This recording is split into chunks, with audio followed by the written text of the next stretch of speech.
It's Thursday night in the A. You know what that means. Kelly Price and Tori McElhaney is coming at you on Rise Up Tonight, presented by AT&T.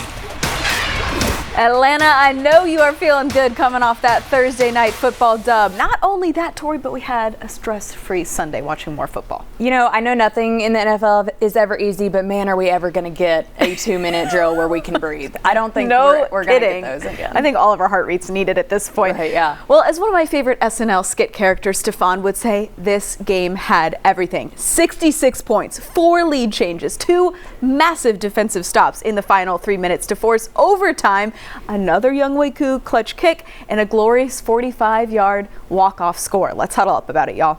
Let's huddle up with Kelly and Tori on the world of Falcons football. We're going to talk about the offensive outbursts throughout the show, but let's just zoom out big picture here. Kirk Cousins now leads the NFL with 3 game-winning drives. They've played in nothing but one-score games against some very good teams so far. And guys in the locker room after this win talked about the confidence this team takes forward, not just from that effort from the offense that we've been wanting to see, but from the last couple games that someone in one of the 3 phases will make a play to win the game. And Justin Simmons specifically told me that in itself is going to be huge throughout the season. Not only just hoping they can win in these tight situations, but knowing they can do it, Tori. Yeah, so that's perfectly said, and it goes right back to actually something that Grady Jarrett spoke about in the post-game locker room in Philadelphia. Y'all remember that game, right? The 2-minute drill run by Atlanta's offense to near perfection to beat the Eagles with a game-winning touchdown by Drake London. Oh yeah, that one. Well, in the locker room after that win, Grady Jarrett said he hoped that moment could propel them forward, showing them that they're never really out of the fight. Well, here they are now, with 3 of the last 2 games coming down to last-minute plays. And I mean, that just kind of... and don't we know it? Yeah, we do. So now Atlanta has a chance to go 3-0 in the NFC South as they head up 85 for a date with the Panthers. They're atop the division. They sit in 3rd place of the NFC right now, which, by the way, nobody had this top 5 through 5 weeks. The undefeated Minnesota Vikings, 4-1 Commanders, 3-2 Falcons, and Seahawks, followed by the 3-1 Lions. They're amidst a 3-game stretch here. The Falcons are facing all 3 division foes, and I've heard a lot of Falcons use this term, outrunning the South, as a point of emphasis. Who would have thought that we'd be talking about an undefeated Vikings team led by Sam Darnold and a 4-win Washington team led by a rookie phenom, Jaden Daniels? Not I. But the Falcons are right there in the mix and will continue to be if they can, like you said, outrun the South, which was actually the term that Raheem Morris used in his very first team meeting. It was the challenge that he set this 2024 squad, and so far they've outlasted the Saints and the Bucs with the Panthers on tap. We like a good message there from Raheem. So to me, this could be a big test for Atlanta, right? It would be easy to sleep on the Panthers, who have struggled, let's say. But what I'm interested in on Sunday to see is, can the Falcons take control of a game start to finish? After back-to-back emotional, down-to-the-wire wins, can they take care of business at a place that's kind of given them some fits lately? Home team has won the past 4 in this series, BT Dubs. Okay, so it may sound strange to say this, but I actually do think that this Panthers game could be a turning point for this group if they will it so. As we have talked about, this team has shown it can show up in the clutch. It has shown resilience time and time again. What it needs to show this week, to Kelly's point, is dominance. A decisive win, a complete game where all 3 phases carry the same amount of weight in a singular contest. We've seen this defense hold opponents to under 20 points scored. We've seen special teams win games for the Falcons this year. We have seen this pass game carry an offensive unit to victory. What happens when all 3 of these are working simultaneously? That is the next step. I would love to see it. Well, these guys are making statements on and off the field. Time now for Walk It In, presented by Wells Fargo. Truly, Justin Simmons is just on another playing field at this point, another stratosphere. Even not only does he give us everything in this aquamarine suit, he is giving merman realness with the little scaly kind of pattern detail. What did I say last week? Didn't I say that this man is going to have a matching suit on tap for every single game? I actually do think this is absolutely happening. The consistency is admirable. Thursday night football meant business for the Falcons, and Matthew Bergeron said, bet He also had a very solid brown window pane pattern suit last week. He didn't miss with this pale green number. I love that there's a kaleidoscope of suit colors going on in this locker room, Tori. I also love when the big guys up front get the love they deserve, and Matthew Bergeron, Kelly, and I are here to give you all the kudos for your game day fits this year. Yes. And it didn't stop there, because Arnold Ebiketie also got the statement suit memo. Bonus points for the Falcons color scheme here. Okay, so we really do love a suit moment these days. I mean, look at that. You can't go wrong with it. Looking very dapper, gentlemen. I love it. Finally, the most original style on the team, Ray McLeod, our guy. Nobody else does it like him, and this is a unique look. We're pairing this like Western-esque leather fur jacket situation, leather cargo pants, tough chain, not to mention the ice up top, and also sunglasses ice. I did not know we could accessorize our accessories. No one told us this was a thing, but seriously, for as much as Justin Simmons is going to be on this segment, you know Ray McLeod isn't too far behind, because I mean, come on, look at this. Yeah, this is glorious. Still to come on Rise Up tonight, multi-Grammy and multi-Emmy winner, best-selling author of 19 books, U.S. Navy veteran and former J.P. Morgan banker Kabir Segal joins us in the nest. We'll unpack all those titles later in the show. Plus, Grady Jarrett makes the day of a former high school football player who is in the fight of his life. That story is coming up next on Rise Up Tonight. Rise Up Tonight is presented by AT&T and brought to you by Georgia Lottery. Today could be the day. By Mercedes-Benz, the best of nothing. And by Home Depot, how doers get more done.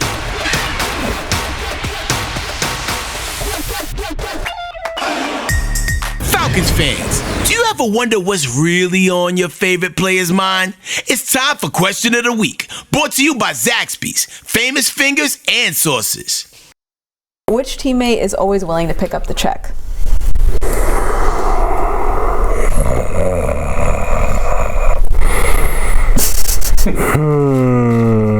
Ooh, that's a tough one.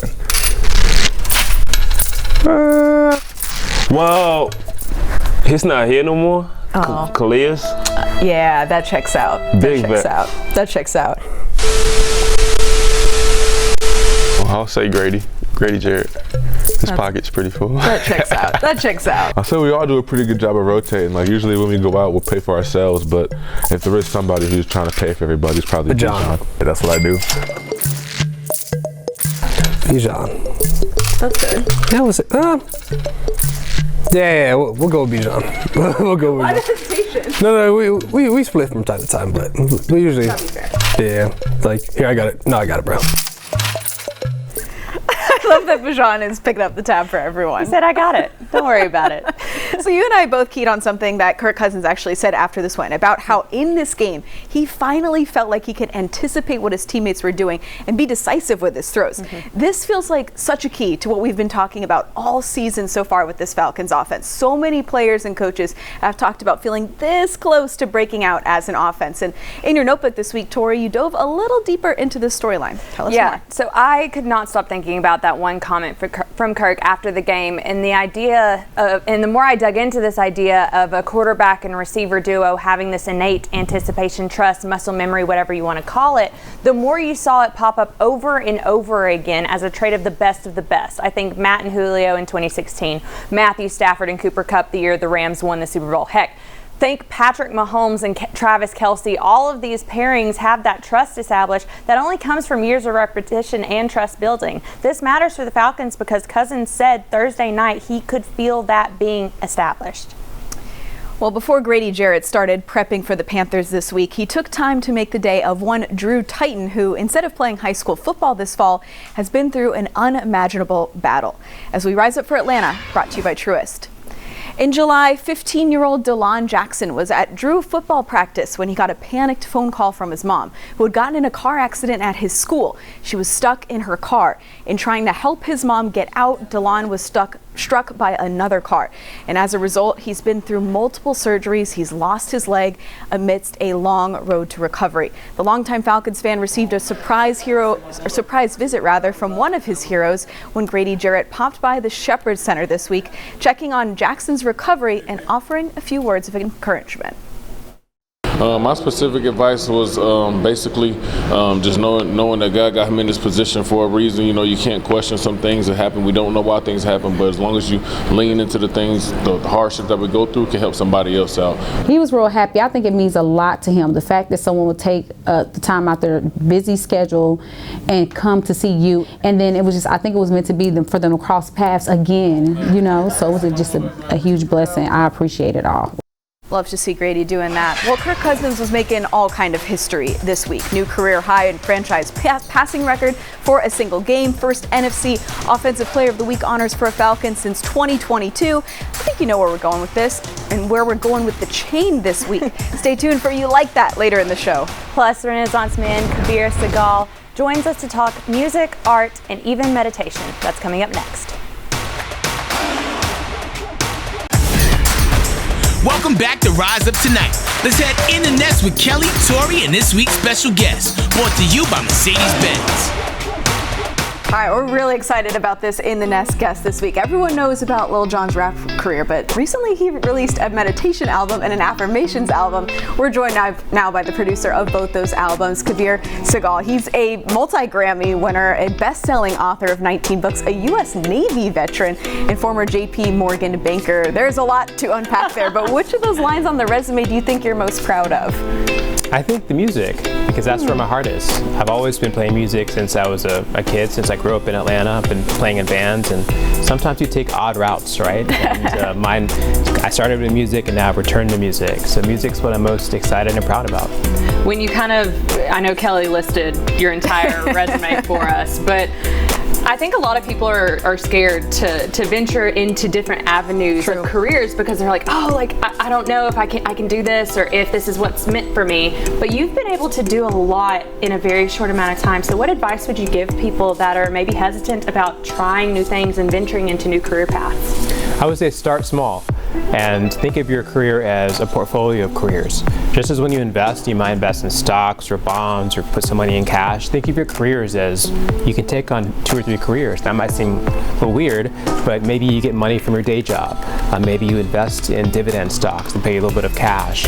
There's a ways to start growing where you are. I often tell people if you've got a 9-to-5 job, you're in a perfect place to start your next hustle. And being in Atlanta, obviously such a mecca for music in general. Did that kind of help that whole journey? Totally. I grew up, there's a very vibrant instrumental and jazz scene here, which people may not know that much about. There's obviously a huge hip hop scene as well. Right. But I think the combination of the instrumentalists with the hip hop is something that people don't always put together as much. And that's what brought this Lil Jon project together, was the fusion of hip hop and instrumental music coming together to make what we hope is this new vibe, meditation raps. We're all about the vibes. We are. Vibes are high. We'll talk about that in a second because I know a lot of viewers want to hear about that. But what's the next project that you're excited about, something you're maybe working on right now? Yeah, I'm working on a very special project. I have a family relationship. My father and President Jimmy Carter go back many years. Oh, wow. 60 years. And I've been working with President Carter's family to help take his last few Sunday school lessons that he delivered in Plains and score them to music. Oh, wow. And so we're just kind of finishing it up. John Batiste, who's a great piano player, is playing on the project, some other special guests. And we're in the middle of writing the liner notes. So that's a project we think it's just a nice, last Sunday in Plains, and to memorialize just a living legend among us. From Jimmy Carter to John Batiste and Lil Jon, your phone must have the craziest people in it. So that being said, take us through how the Lil Jon albums came through. I mean, when you see that maybe come in your inbox, you're like, what? Yeah, that's exactly what I said. Yeah, exactly. Everything was right. Yeah. Well, I've become very good friends with my partner, Doug Davis.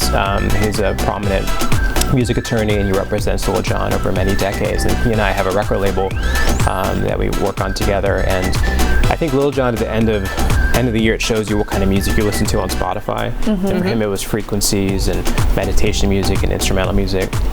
So Doug put us together and said, it's time you guys connect. I went to Jon's house and we just spent really 2 days together, and we just talked out and vibed out, and we played different sounds together and worked on the script of what it should be, and we put together like 4 or 5 albums worth of material. Wow. And we just sort of sat on it and who may be interested and whatnot, and And then an opportunity emerged that he was going to be performing at the Super Bowl, be the music director for Usher.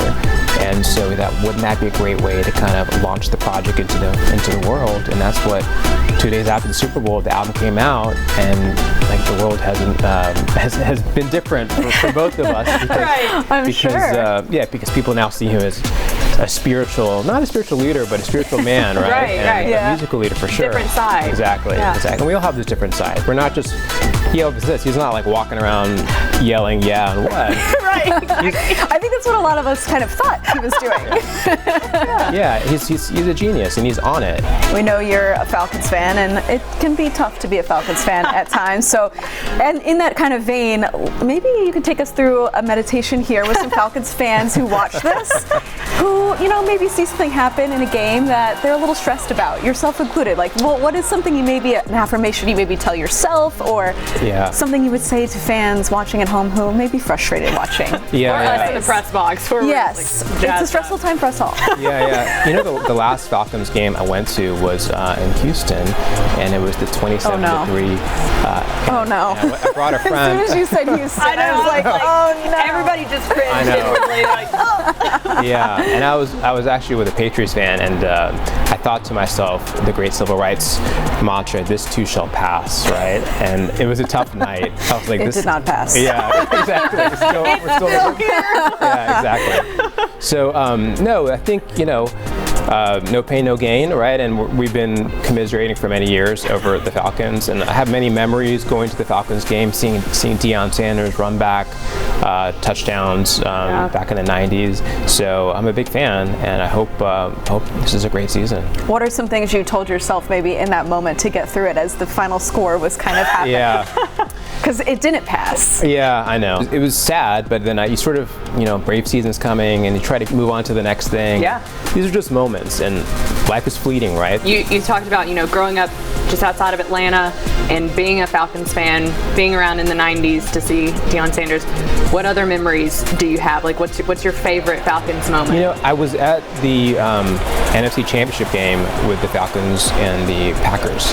And that was amazing because Matt Ryan was on fire, and it was 2016, right? And I remember the confetti coming out on the field and people rushing the field. I have this great picture at home of just like a selfie of that behind me. I was like, this is amazing. Maybe the highest point of being a Falcons fan, right? Well, hopefully Falcons fans look to see some new good memories this upcoming season. Thanks so much for joining us. Some really cool insight and stuff there. Anyone who wants to catch the full conversation, head to fox5atlanta.com, and we'll be right back on Rise Up Tonight. Hey Atlanta, this is Head Crack talking, and you watching Rise Up Tonight, presented by AT&T. You like that? I feel like Big Kirkle wakes up dripping like this. And they were playing that song about you swag and surf, and the whole stadium was moving. And I looked around, I was like, this is pretty sweet. The swag surf powers Kirko Chains, and we love that. Babe, wake up, new You Like That montage dropped, and we love it. There's a new QB atop the Falcons record books with 509 passing yards.